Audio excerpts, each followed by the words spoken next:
বংশের সম্মান, সমাজের চোখ রাঙানি আর চার দেয়ালের ভিতরে হাহাকার, এই নিয়ে আমার সংসার। বিয়ের দিন যখন লাল বেনারসি পরে এই বাড়িতে পা রেখেছিলাম, ভেবেছিলাম বাবা মায়ের ঘর ছেড়ে আরেক নীড় খুঁজে পেলাম। কিন্তু সেই ভুল ভাঙতে দেরি হয়নি। বাসর ঘরে রেশ কাটতে না কাটতেই শুরু হলো এক অন্য জীবন, যেখানে আমি ছিলাম শুধুই একজন বাইরের মানুষ। আমার শাশুড়ি মা, যার কাছে সংসারের চাবিকাঠি মানেই ছিল শাসনের লাঠি। সকাল 5টায় ঘুম থেকে ওঠা থেকে শুরু করে মাঝরাতে পর্যন্ত খাটুনি, তাতেও ওনার মন ভরতো না। পান থেকে চুন খসলেই শুরু হতো খোঁটা দেওয়া। বাপের বাড়ির শিক্ষা নিয়ে কথা তোলা ছিল ওনার নিত্যদিনের কাজ। আর আমার ননদ, সে যেন ছিল আগুনের ঘি। আমি কি পড়ছি, কার সাথে কথা বলছি, এমনকি আমার বাপের বাড়ি থেকে কি কি আনা হলো, সবকিছু নিয়ে চলতো কাটাছেঁড়া। ওনারা দুজনেই মিলে সারাদিন আমার মানসিক যন্ত্রণার এক গলক ধাঁধার বন্দি করে রাখতেন। ভেবেছিলাম অন্তত স্বামীর বুকে একটু মাথা গোজার ঠাঁই পাবো, কিন্তু সেখানে ছিল আরো বড় এক বিষয়, আমার স্বামী, যার উপর অগাধ বিশ্বাস ছিল আমার। কিন্তু গভীর রাতে যখন তার ফোনের স্ক্রিনে জ্বলে উঠতো আর তিনি চুপি চুপি বারান্দায় গিয়ে ফিস ফিস করে কথা বলতেন, তখন আমার বুকের ভেতরটা ভেঙে চুরমাচার হয়ে যেত।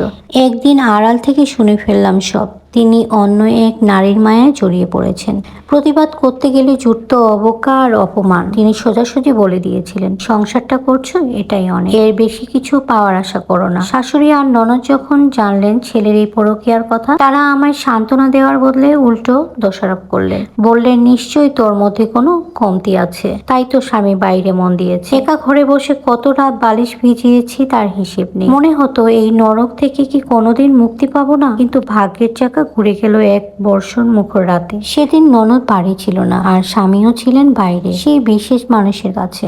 হঠাৎ মাঝরাতে বাথরুমে পড়ে গিয়েছিল শাশুড়ি মা। মাথায় প্রচন্ড চোট পেয়েছিলেন। ওনার আত্মচিৎকারে যখন আমি দৌড়ে গেলাম, দেখলাম উনি রক্তে ভেসে যাচ্ছে। আমি কাঁপতে কাঁপতে স্বামীকে ফোন করলাম, কিন্তু ওনার ফোন ছিল ব্যস্ত।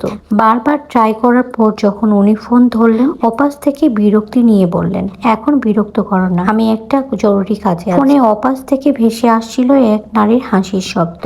আমার পৃথিবীটা উলটপালট হয়ে গেল। কিন্তু আমি ভেঙে পড়িনি। নিজের গহনা আর জমানো কিছু টাকা নিয়ে একাই মরণাপন্ন শাশুড়িকে কাঁধে করে ট্যাক্সিতে তুললাম। সারা রাত হাসপাতালের বারান্দায় বসে যখন একটার পর এক ইঞ্জেকশন আর রক্ত জোগাড় করছিলাম, তখন একবারও মনে হয়নি যে এই মানুষটাই আমাকে কত কষ্ট দিয়েছে। ভোরের আলো যখন ফুটলো, ডাক্তার বেরিয়ে এসে বললেন, আপনার মা এখন বিপদমুক্ত। ভাগ্যিস আপনি ছিলেন, নইলে ওনাকে বাঁচানো সম্ভব হতো। সকালে স্বামী আর ননদ যখন হাসপাতালে পৌঁছালেন, তখন তাদের চোখ ছিল লজ্জা আর অপরাধ। মা সুস্থ হয়ে চোখ মেলতেই প্রথম যে দৃশ্যটা দেখলেন, তা হলো আমি ওনার পায়ের কাছে বসে ওনার হাতে হাত ঘষছি, যাতে রক্ত সঞ্চালন ভালো হয়। মা আমার হাতটা ধরলেন। ওনার চোখ দিয়ে অঝরে জল ঝরছিল। স্বামী যখন ওনার কাছে আসতে চাইলেন, মা হাত দিয়ে তাকে আটকে দিলেন। মা ধরা গলায় বললেন, দূর হয়ে যা আমার সামনে থেকে। নিজের মায়ের মৃত্যুর চেয়েও যার কাছে পরনারী বড়, তার মুখ আমি দেখতে চাই না। আর তুই,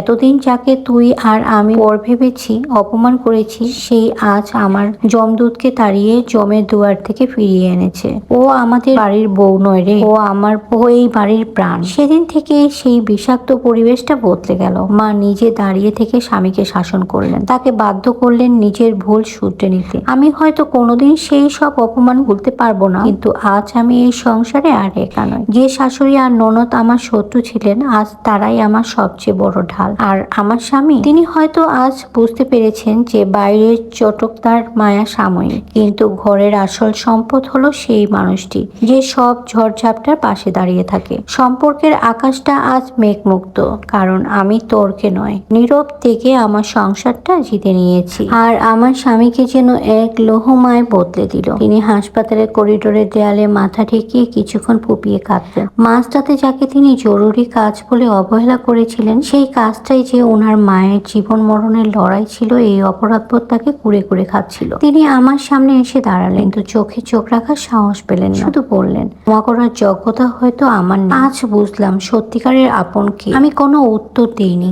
কারণ কিছু ক্ষতের দাগ মুছে যেতে সময় লাগে। তবে পরিবর্তনটা শুরু হলো বাড়ি ফেরার পর। একদিন রাতে মা আমাকে ঘরে ডেকে নিলেন। ওনার হাতের সেই পুরনো আমলের সিন্দুকটা খুলে আমার হাতে হাতে তুলে দিলেন বংশের পুরনো সব গয়না আর চাবির কথা। আমি নিতে না চাইলেও মা আমার মাথায় হাত রেখে বললেন, এতদিন আমি শুধু এই ঘরটা শাসন করেছি রে মা, কিন্তু তুই আগলে রাখা শিখিয়েছিস। যে মেয়ে নিজের অপমান ভুলে এই ঘরকে রক্ষা করতে পারে সেই তো এই বংশের আসল লোক। আমি বুঝলাম এই জয়টা আমার একার নয়, এটা ধৈর্য আর পবিত্র ভালোবাসার জয়। যে সংসারে একসময় আমি নিঃশ্বাস নিতেও ভয় পেতাম, আজ সেই সংসারে আমার সবচেয়ে নিরাপদ আশ্রয়। লোকে বলে শাশুড়ি বউয়ের সম্পর্ক কখনো মধুর হয় না, কিন্তু আমি বিশ্বাস করি আগ্নেয়গিরিকেও শীতল করার ক্ষমতা একমাত্র মারই থাকে। আজ আমি শুধু এই বাড়ির বউ নই, আমি এই পরিবারের মেরুদণ্ড। আমাদের ঘরটা এখন আর চার দেয়ালের ইট পাথর নয়, এটা এখন ভালোবাসার এক জীবন্ত স্বর্গ। আজকের গল্পটা সবার কাছে কেমন লেগেছে অবশ্যই কমেন্টে জানাবেন। তো সবাই ভালো থাকবেন। আসসালামু আলাইকুম।